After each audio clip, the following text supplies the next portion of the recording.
Let's see here. All right, we're up and going. I want to thank Chris Redmond for joining me today. This is going to be the first Ranch and Range podcast, and I couldn't think of a better guy to kick it off. And what I wanted to do with this particular podcast is really showcase some people that are doing some really cool things on ranch landscapes across the West, and people that are doing things that you wouldn't necessarily um, maybe are atypical. People are doing things that are typical and atypical. But what I thought, who would be a really great guest? I thought, well, Chris.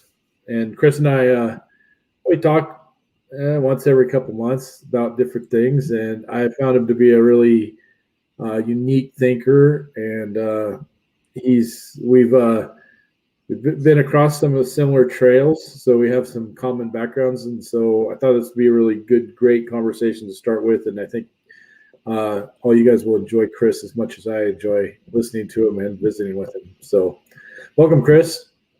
Thank you. Good to be here. So I think that you have sort of an interesting journey. So I was thinking we'd just start at the beginning about what sort of drew you in down the path of being a ranch manager and working on ranchscapes and rangelands, and what experiences led you to start this, to sort of find this passion for this particular industry in your life? Yeah. So, I look back on my life, and it would seem that a lot of things have happened by chance, but I think they're all part of a grand design to get me to where I'm at. I've changed careers quite a few times, but I actually started out in the Air Force as a jet mechanic. And what drew me to ranching was the desire to get out of town and to not live in an apartment anymore. And so my first ranch job, I worked for a guy out of Morgan, Utah, and lived in a sheep camp. And I would work for him during the day and go work as a jet mechanic for the Air Force on swing shift. And I just fell in love with ranching from there on out. Did that for a couple years. And then the next evolution for me was going to college and getting a range and livestock management degree from the University of Idaho. And, from there, I just really pursued the cowboy lifestyle. And I told my wife after that, I just got my bachelor's degree, but I want to get my master's degree in cowboying. And I just want to be a good cowboy, and I really enjoyed that. We lived on some really large ranches and in really remote places, and really fell in love with remoteness. And yeah, so that was pretty fun. I got to go back. You said the Air Force. Were you in the Air Force, or were you a civilian mechanic? I was in the Air Force to begin with. And then after I graduated from college, I spent about a year on the Matador Ranch and in Montana. And then I decided to go back and work as a civilian, doing the same thing, being a jet mechanic on F-16s. Yeah. And which Matador Ranch? The one in Dillon? The one in Dillon. Yep. Nice. Yeah. So I was there when Ray Markser was the manager. And then I basically got to missing the remoteness again. And we just decided we were going to cowboy for a while, and went and worked for Sorensen's in Ruby Valley, Nevada. And from there, went to work for Simplots for 2 years. And we worked on the outside ranches there. I worked for the JS and the TM, and then went back as the foreman for the JS later. And really loved it. But boy, moving 4 times a year with a family became a pretty tough deal. And so we found our way to Treetop Ranches, where I got to work for Barry Anderson out there in Eastern Oregon. And Barry's really the reason that I ended up at the King Ranch Institute. He had a couple of sons that had been through the program, and he said, "You really need to look at this program." And And so I ended up getting accepted into the King Ranch Institute in 2012 and got my master's degree, graduated in 2014 from there. Let me turn this radio off real quick. Sorry. Oh, come on. We just call that texture.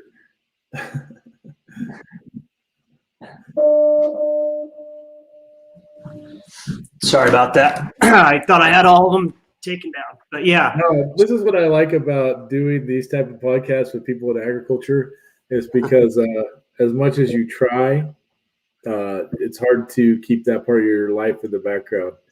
So, For sure. Well, that's interesting. I think Yeah, what I wanted to ask you about is, first of all, can you explain the Texas A&M Ranch Management School? And it's a really tough school to get into. It's like it's sort of like the Ivy League of the ranching industry in a way. So, and it's a real accomplishment to get there. And it's not, I guess I would say, from what I understand, it's not that you know somebody, but it's that you've worked with somebody and they thought that you would be a good candidate and nominated you. So it's not like so it allows for a pretty diverse amount of people from all over the country to go in and be part of the school. Yeah. My understanding. Yeah. So you don't necessarily have to be nominated, but it is like a job interview. And I actually put in for it the year before I got in, and I didn't get accepted.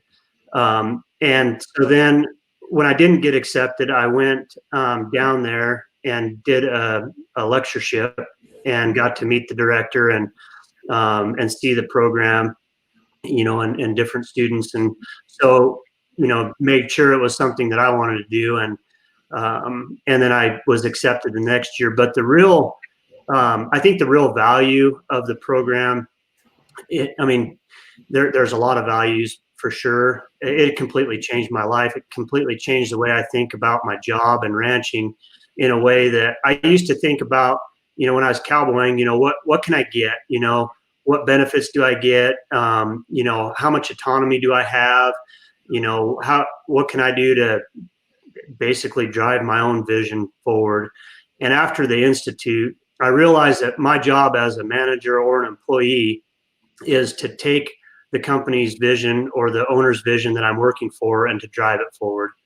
It's not my job to throw my vision out there. It's my job to take their vision forward. And so, to get into the Institute, you have to have a bachelor's degree, and then you have to have anywhere from 2 to more years of practical work experience after your bachelor's degree. And so it's a really unique program, and they don't want people just coming out of their bachelor's degree to go into the program. They want them to get some real life practical experience to take that education and apply it first, so that you don't spend too much time in that educational system in a row. Yeah. So what tools or what experiences from working on the Matador, on Treetop, for Sorensen's, for Simplot, you probably brought a lot of interesting diversity to your class, just having that wide range of experiences. And this is like ranching all over the United States. So you'll have guys from Texas and Missouri, I'm sure, maybe North Carolina, but just something unique about the ranches that you worked on before you got to the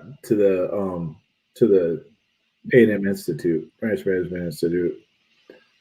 Yeah, I think one of the biggest things that I brought was just large landscapes. I had worked on some really big ranches and covered a lot of country, and then working my way up. I started out of college. And I'll say this. I think a lot of people get the misconception that you graduate from college with a bachelor's degree and you're ready to go manage a place. And that isn't the case at all. I started out at the bottom just like everybody else did coming out of college.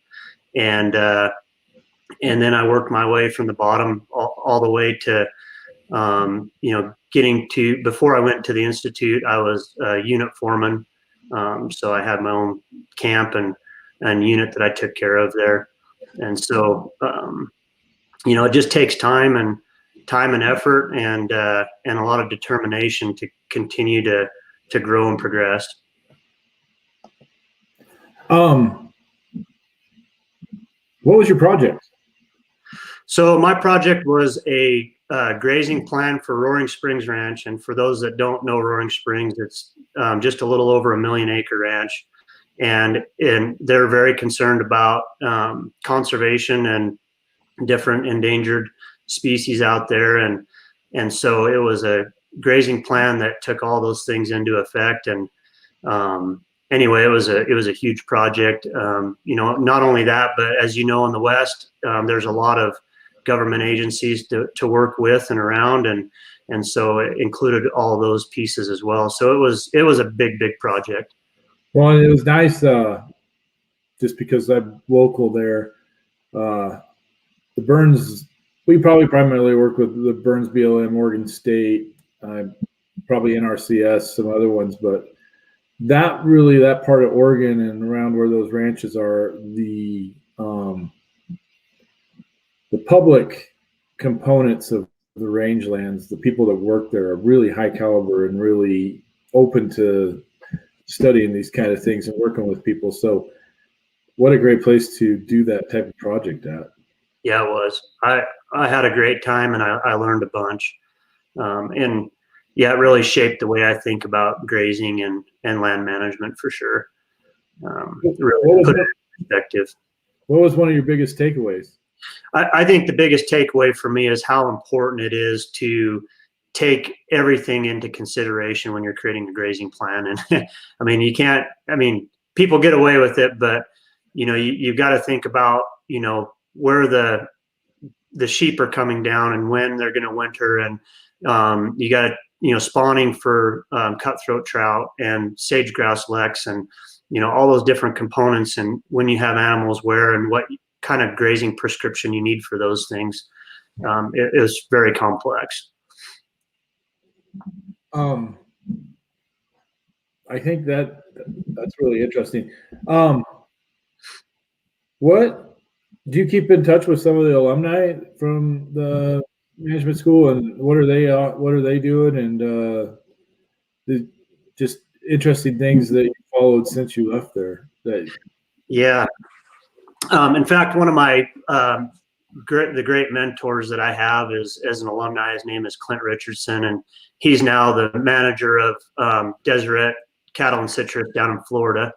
And so he's progressed through his company, and which is Ag Reserves, and done really well there. And he's a great leader and been a great mentor. I work directly with another prior graduate. His name is Jeremy Gingrich. And he's one of our director of operations out of our Bozeman office. And he's taken and grown through the Turner Ranches company from being an assistant manager on Vermejo up to that position. And he's done really well. I've got some people that I graduated with that I still keep in touch with. They're doing some great things. I think virtually everybody that's gone through the program is, been managing large ranches or doing something pretty great with their life. Do you think that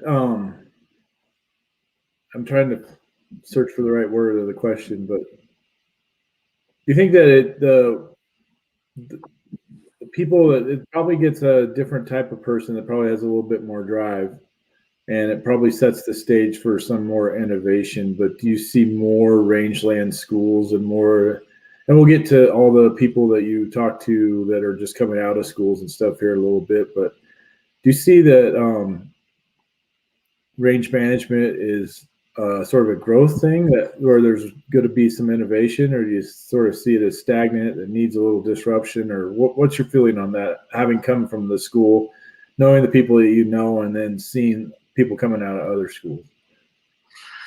Yeah, that's a really good question. I I don't know that it's stagnant by any means. I think that there's plenty of opportunity out there, and I see there being a need for dynamic managers in the future, especially if things continue to progress the way they are. People that are willing to be up on the latest technology research, all of that. It takes a lot to be a ranch manager in today's world. And I used to think that maybe we would see a lot of, and we have seen it, but I think it may be slowing down, but we would see a lot of the smaller places getting absorbed by bigger places. And I think that's happened quite a bit, but I do see that slowing down, and some of the smaller places actually beginning to thrive better now. And they definitely need help to continue to, for them to grow or to continue what they're doing. So I think, the King Ranch Institute, they're more geared for large ranches, but there's other ranch management schools out there like TCU and some others that they're just putting a new one together at Montana State University. It's called the Dan Scott program, and I think that they're great programs, and they produce some top-notch people. But they're geared more for the the smaller ranches for sure. Such a fascinating area, managing natural resources. I think people underestimate how much, like you said, to be a ranch manager now, you have to stay on top of a lot of research and do so. Yeah, I agree. Let's talk about your current role a little bit. Yes. So I work for Turner Ranches, Turner Enterprises. Ted Turner owns the ranch that I work for. He has 15 ranches throughout the West, and I am lucky enough to manage one of them. I'm in northern Nebraska. It's about an 80,000 acre ranch, and we've got about 4,000 animals on the ranch. I have 3 full-time employees, and I'm going to have an intern this summer as well. So we're really focused on grass finishing bison. So all of our ranches are bison ranches. We don't have any cattle. Total company-wide, we have approximately 50,000 bison. Company-wide, we slaughter somewhere around 10,000 bison a year. And so this ranch, I'm specifically targeting grass finished bulls and trying to get good at finishing those bulls. And then we also have cow-calf operation that supplies those bulls. Bison are about a year behind cattle, so we'll run our yearling herd together for about a year, and then we'll sort off replacements from that, and then either put the others on feed or grass finish the rest of them.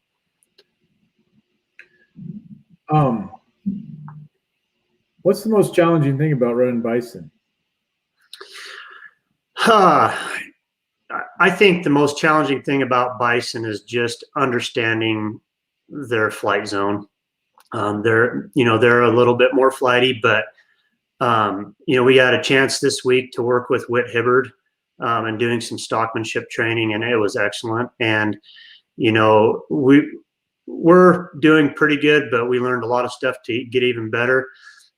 And so it's pretty fun to be able to do a lot of things with bison now that most people can do with cattle. We had our yearling herd last year, which is about 1,200 animals on 7.5 acres with a 1-strand polywire, which is pretty awesome. So, and how much did you move that many?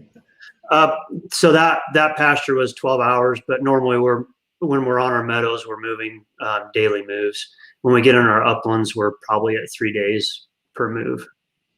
It seems like you're taking on a tremendous amount of work for 4 employees and an intern. So, yeah.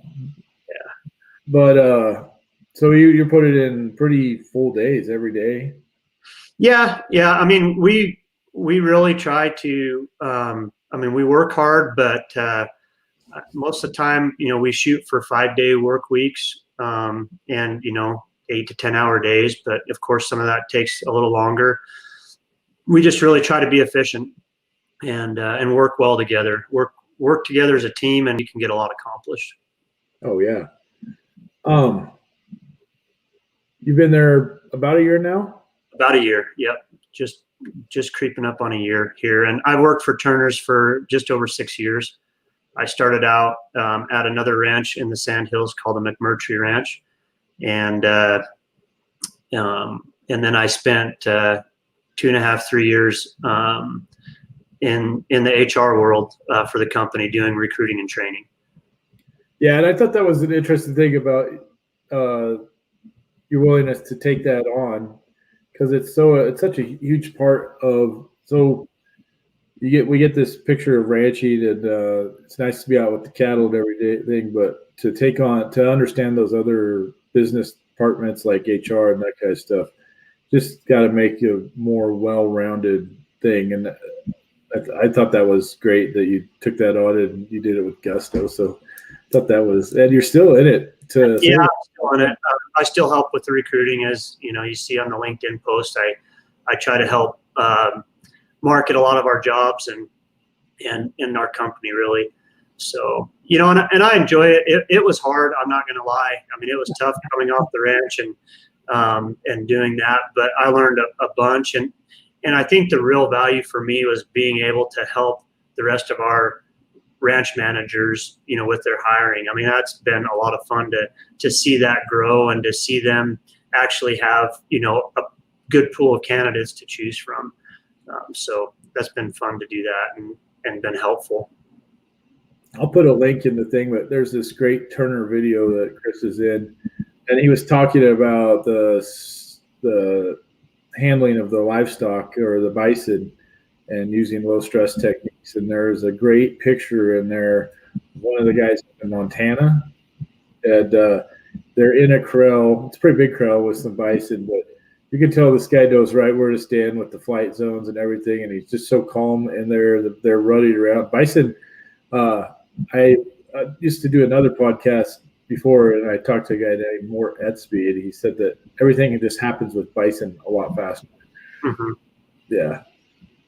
Yeah. So, and you can, the more you work at it, the slower you can get it. They're never going to be cattle. They're not designed to be, but you can get it to where it's not crazy and it's actually, predicted somewhat. So. Well, and you had a really great video a while ago from a pasture switch, and it was no big thing. They were just moseying on and switching fields. It was no big deal for them. So yeah, bison has always fascinated me. I think they're amazing creatures. They are. Yeah. What do you find is a bit, well, what did you find? What are the differences you find between cattle and bison, and what surprised you the most about bison, and what do you miss most about cows?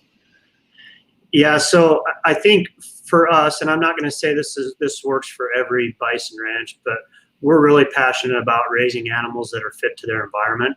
So we want bison to be bison as much as possible. And so, the differences that we have is we don't feed our bison in the winter. With the exception of our yearling calves, we'll put some cake out, but those animals are expected to go out and make a living because that's what they're designed for. So bison, the rumen of a bison actually goes through a catabolic state in the wintertime. It slows way down, the turnover rate slows way down, and they're able to utilize the forage that's out there that's cured, and there's not much protein, I'll guarantee you that. It doesn't cure near as well as the grasses out in the West. But they're able to utilize that and keep enough flesh on that they can put what they need on before they breed again. And they come back with a calf every year. They're very hands-off, and that's probably one thing that I miss about cattle is cattle are a lot more hands-on. But I saw a post the other day of during calving season what it was like for a cattle rancher and a bison rancher, and bison rancher is kicking back having a beer, and the cattle rancher is froze to death. But we calve on the bison's normal natural scale, which is starting, about right now through, the middle of June. We leave our bulls in pretty much year round, but they rut just like an elk or deer would, and they have their babies in the spring when the grass is growing, and the difference with handling them is just being more sensitive, and they'll call BS on you a lot quicker than a cow will. If things aren't going right, you'll know it a lot quicker with a bison, and they're not going to allow you to mistreat them. So those are some of the biggest differences. I remember when I first saw the position announcement for when I went to the McMurtry. When I read through it, I wasn't too sure about bison. I was pretty hardcore buckaroo at the time, and I didn't know if I could swallow enough ego or pride to go to bison. But when I read through the job announcement, there really wasn't a lot of difference in the actual management of a cattle ranch versus a bison ranch. They're pretty similar. Before we move on, I wanted to visit about conservation, but tell me what the bison market is like right now. I know there's been some struggles. It sounds like it's going better. Some of the places where you guys are focused on maybe differentiation of your product or places that you're thinking about.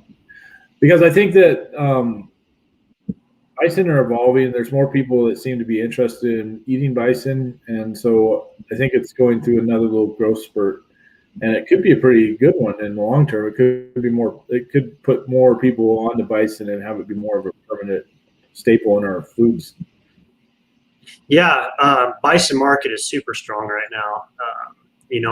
Fat bison, they're somewhere around the $4 range, which is pretty dang good. So it's been strong for a while. People are looking for lean protein sources, and there's probably a misconception out there. I think there's a lot of cattle producers that are producing some good lean meat as well. But bison just has that reputation of being a lot more lean. Bison don't marble very well, but they just aren't designed that way. We put them on feed. We do have some bison that we feed, and they do finish pretty well, but they still aren't going to marble. You'll never get one to prime, Yeah, I'm just going to say that. You don't have to worry about prime. Yeah. It's to your own market, because it's just – and the thing that blows me away, this to be my little rant for the thing, but there's so many unique even within beef, there's different types of muscling, and there's different flavors that you can bring, whether you're grass-fed, corn-fed, whether they're fed potatoes, all these different things, whatever age it's processed at. We sort of been put in this. We've been trained in the United States that there's only one good type of beef to eat, and that's corn-fed beef out of minute. And I'm not mocking it in any way, but that's the picture. That's what everybody wants to barbecue.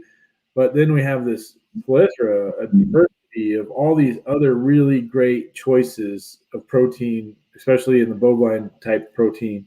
Mm-hmm. And it's too bad that I'm hoping as we go down this path of more people being interested in learning about their food and where it comes from, that their palates will be opened up to these new experiences, and we won't be in this sort of tunnel that we've been in for a while. Because I think I like to sort of like wine or anything else. I like to feel the difference. There's a different in the texture of the mouth, the different, like how it eats, that kind of stuff. So bison's different. And when you eat bison, you shouldn't be expecting a steak. You should be, and the one that when we first met, when we ate Springs, it was like a big fillet. Was it that I ended up eating? I think. Yeah, it was amazing. It was absolutely amazing. And I had no complaints about it. And if you would have told me it was a bison, I'd have still been completely impressed with it. It was a really great just sit down and dining experience. So plus the company was good. Yeah. I think I told you this before, but 10 years ago, if someone would have told me that I'd prefer bison steak over beef steak, I might have punched them in the mouth. But I actually do today. I really love eating bison, and it's got a great flavor, and I love it. And I do prefer the grass finished, solid grass finished bison over anything else. And yeah, I think you're right. I do think, more people are concerned with where their food comes from, and I think you're going to see a lot of differentiation in the future of the beef industry, of what's available, and people are going to know what they want. Yeah.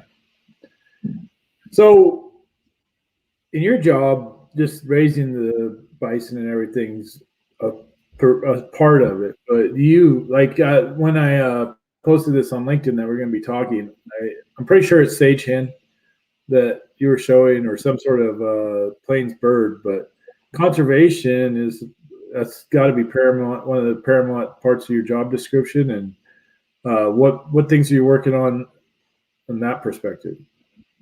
Yeah, so those are sharp-tailed grouse, and they're a big component of our ranch. We are definitely concerned with conservation. In fact, it's in our mission statement. And the cool thing about our mission statement is that we manage Turner lands in an economically sustainable and ecologically sensitive manner. So economics is just as important as ecological.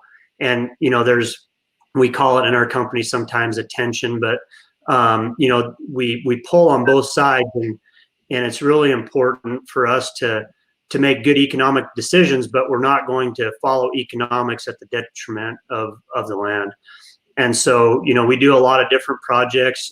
When I was on the McMurtry, we did a 3-mile stream restoration project where, it had been, the stream had been cut out to drain the meadow to be able to hay it. And over time, it went from 2 feet to bank down to 10 feet of bank.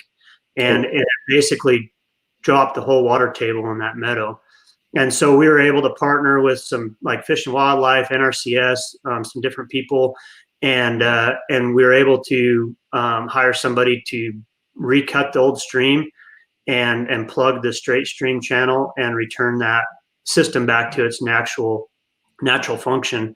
And yeah, we probably lost a little bit of hay production in the short term, but as that water table came up, we were getting more production off of the lower production areas. And we might not be able to hay the swampy ground, but it was better habitat for a bunch of different species, for sure. So we do a lot of projects like that. Montana, they've done a lot of work with restoring the Rio Grande cutthroat trout up there. And we do that company-wide, on a lot of properties. Right here, I would say our biggest focus on conservation is just really grazing things right, and really thinking about those other wildlife animals out there.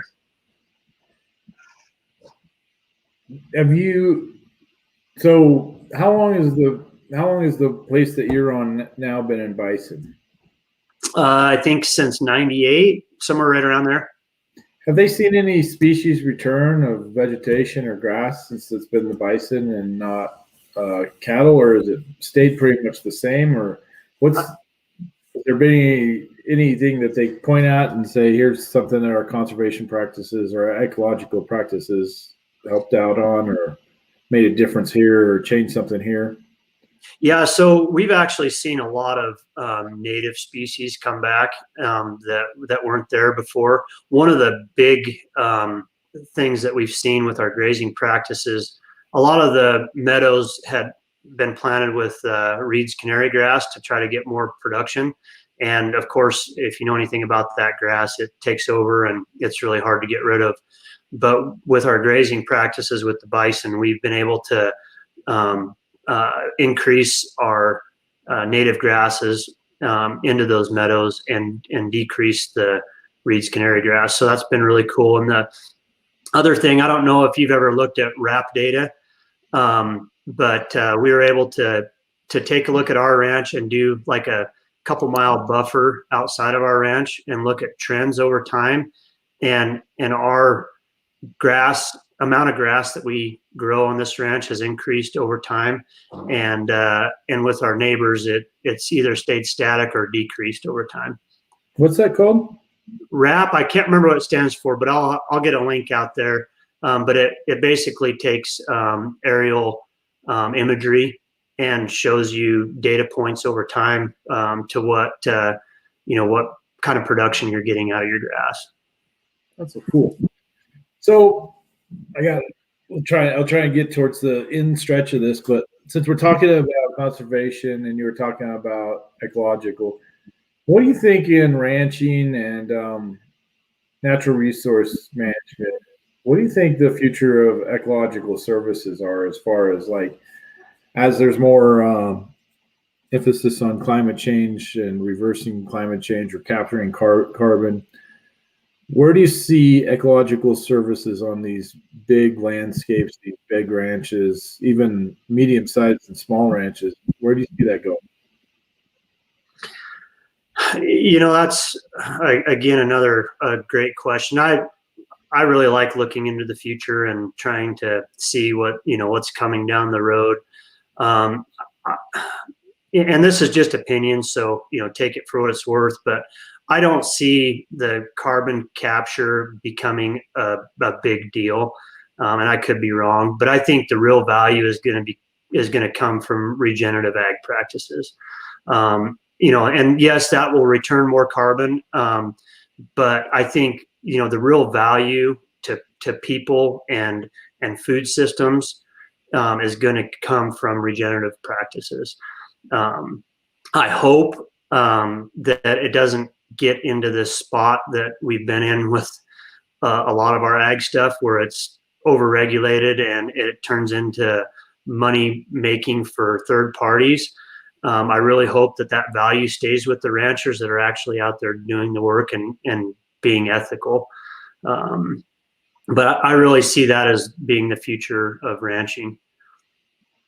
Yeah, it's interesting. We obviously agree on almost every thing he said. So, but no, I'm just fascinated by it, and I'm fascinated by the interest from urban areas into what's going on these landscapes. And I think in the past, um, in the past, there was this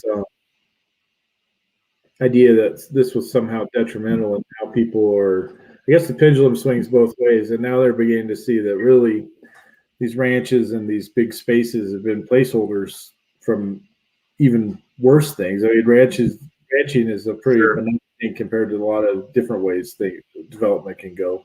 And you see a lot of cities and metropolitan areas that are built on top of what used to be prime farmland. So that's an interesting dynamic. So yeah, I'm fascinated by the idea of another layer of revenue, or even a discount on what we're doing now in the ranching world for providing those services as they become more critical to a greater amount of people. So I think it's going to be fun in the future, like you said. My next question was, you talked a little bit about one of your mentors that works at the Desert Edge Ranch, but along the way, what mentors have you crossed paths with that have really shaped your thinking and helped you get where you're at, or helped you see the future?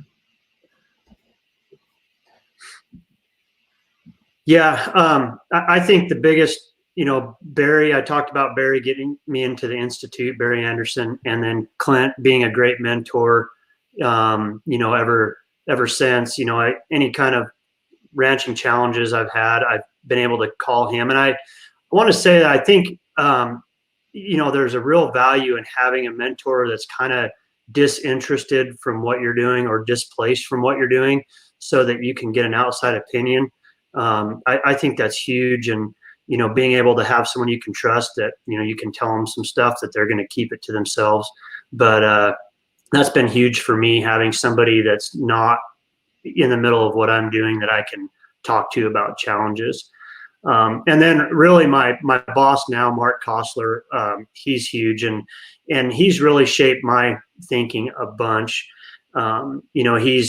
He got on with Gabe Brown and Alan Williams in Understanding Ag quite a while ago, and he's brought that to our company, and really helped me to see the bigger picture there, and how beneficial those practices are. And I've drank the Kool-Aid. I'll say I love it. I love what it's doing for our land and what it's going to do for our land.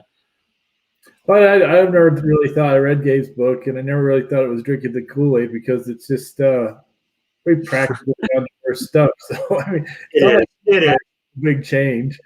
Well, I mean, I guess it is a radical big change in the fact that he did it so successfully, but I think he's a very common sense type of person, and he just let that lead him. And he did a lot of research. I'm not trying to dismiss anything he did, but yeah, I think that we aren't making a radical departure from what we probably know is best, anyways. Right. Yeah, it's just a mindset. You know, it's a paradigm shift of how we see things. You know, I mean, it is a big shift from the typical buckaroo culture for sure. It is. It's a huge shift. And once you see it, you can't unsee it. Yeah, that's right. It's hard for people to, it's hard to find it hard to be around people that haven't seen it yet. And it's, I love them all to death and love working with some of them, but it's an interesting thing. But I think that more people are going to be, they'll be getting on the bandwagon also. I do too. I think it would be very easy for our children. Absolutely. Yeah. Yep. Yeah. In fact, my daughter, she's a sophomore in high school, and she's really interested in that. And she's got a little band of sheep, and she's going to do some custom grazing to help reduce some thistles. And so pretty fun stuff. Oh, right on. You got your own mobile sheep herd right there. Yeah. Not on the ranch, of course. Sheep are deadly to bison, but she has. Oh, yeah, they carry a herpes disease called MCF. Anyway, and so yeah, we got to keep them a ways away. Yeah, we don't want to freak everybody out. That's my yeah, that's right. Bad assumption. I apologize. No. I think I asked you this in the questions that I asked you to fill out, but I'm going to ask you it here just because a lot of what we talked about was education. And if anybody that's getting in and wants to walk down the same path that you have, is what would you tell your younger self going when you started? What would you go back and change to set yourself up better for now? Or are you good with the trajectory, or is there something you could tell them to get to do now that would make their life easier when they're our age? Yeah, I think the biggest one for me, and I don't know, I mean, I could probably talk until I'm blue in the face and it wouldn't change much, but the biggest one is check your ego. I'd hand them Jocko Willnick's book, Extreme Ownership, and say, read this and follow it, and your life will be so much easier. But just, yeah, taking extreme ownership for stuff, and checking my ego. I think that would have saved me a lot of pain in the past.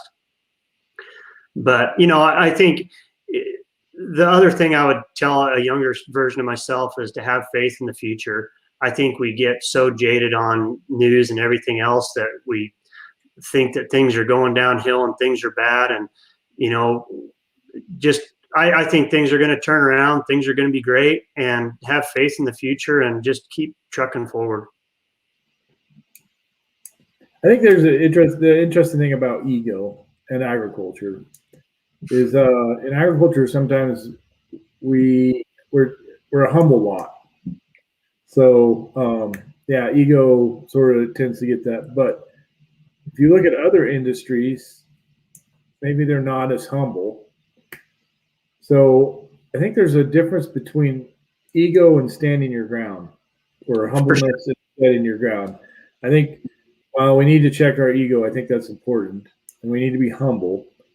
I think as people in agriculture, we need to be good advocates and really, I don't want to use that cliche, but we need to hold our ground. So because there's just so few people that have the lifetime of learning, so that you see the little changes that you might not necessarily see if you haven't been on the ground that long.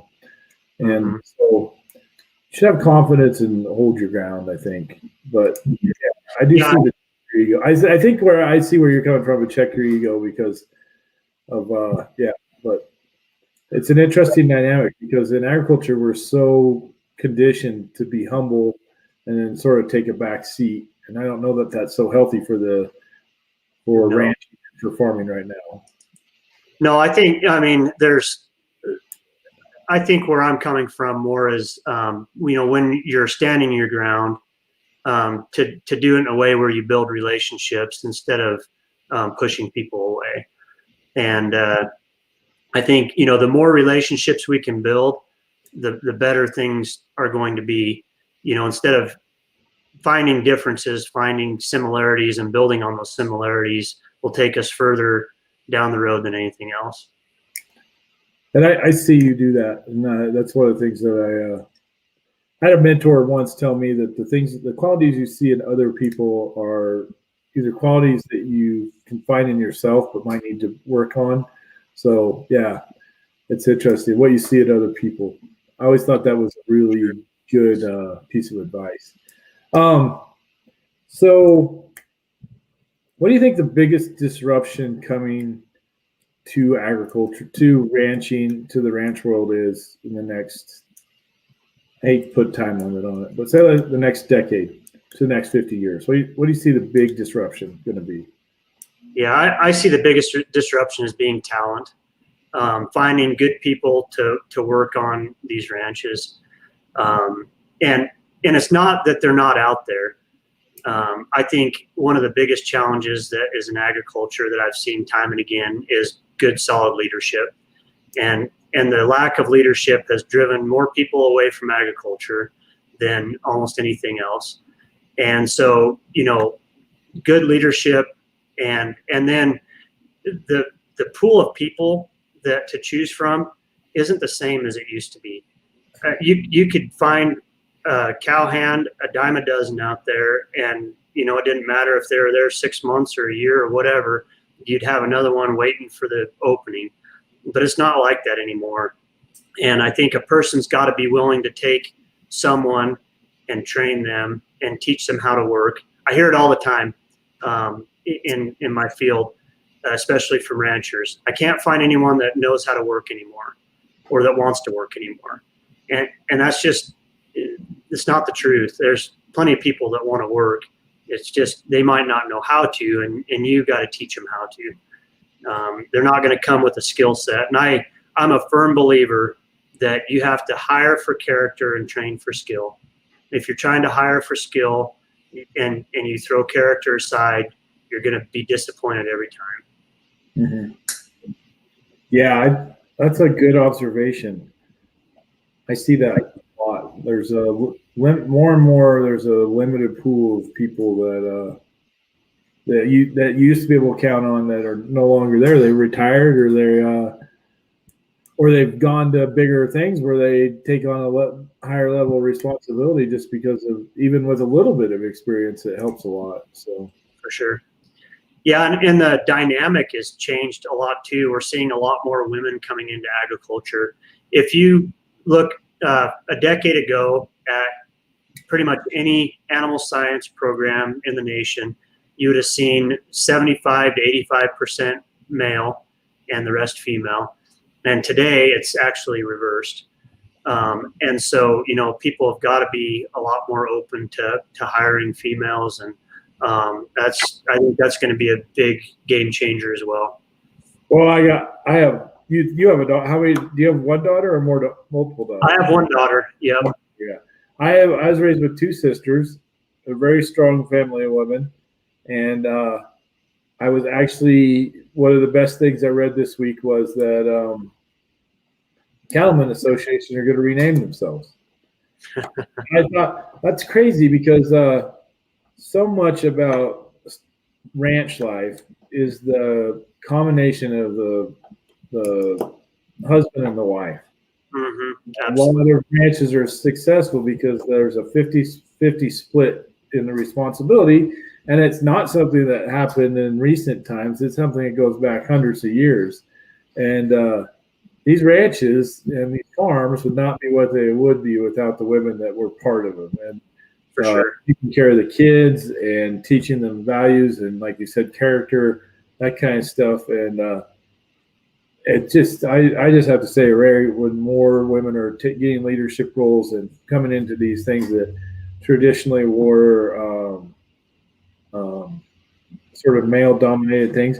And I'm a pretty conservative guy, so it's not a political thing, but I'm just so happy to see I'm just so happy to see that entrance because I think it adds a lot of value and it gives us a lot of I just think it's great. So thanks for bringing it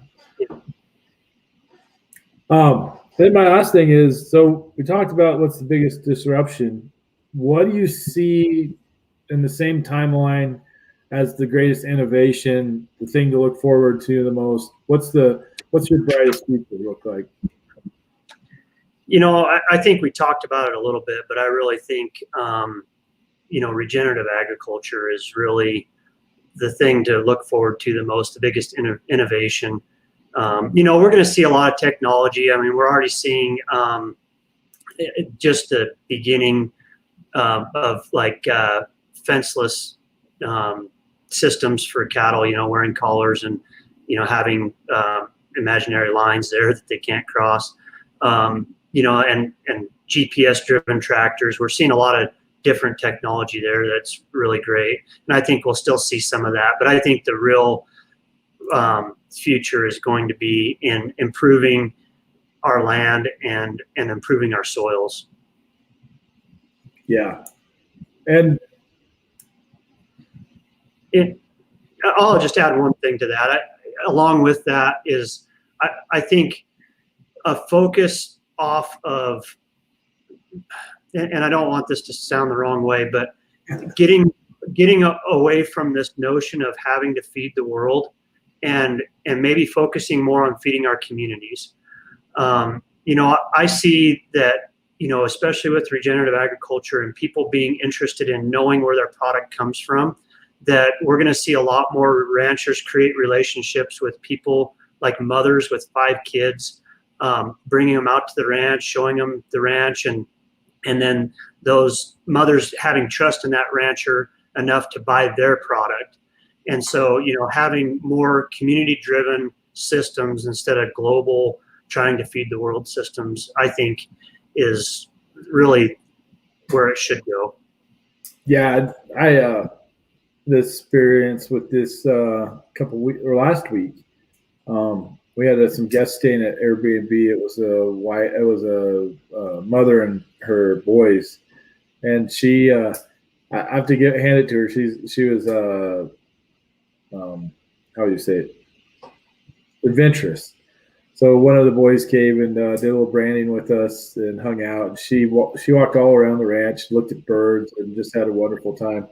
And man, I love having those. I love having those people in that interaction. And I think sometimes in conventional agriculture, there's a tendency to allow that type of access. And I don't know if that helps. So, yeah, I'd like to see a future where people are. I also agree with it's not about feeding the world; it's about feeding your neighbor. And so I like that. Because it seems to me that we lost that tie in the community where everybody was sort of invested in agriculture as more people moved to urban areas.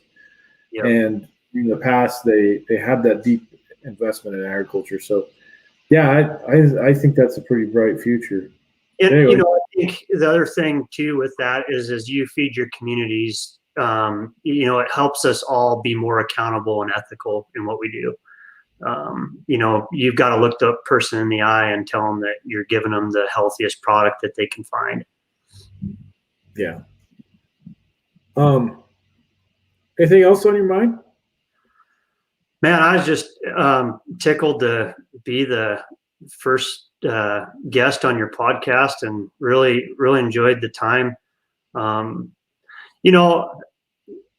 I think just, my journey has been pretty unique. And I would say the one thing that I'd share kind of in closing is, don't be afraid to change careers and change trajectories because you never know where it's going to lead you. Everything that I've done, even, going to Kingsville for 2 years, I felt for a little while I was in the HR world, man, why did I put my family through 2 years of living in a fifth wheel camper in South Texas?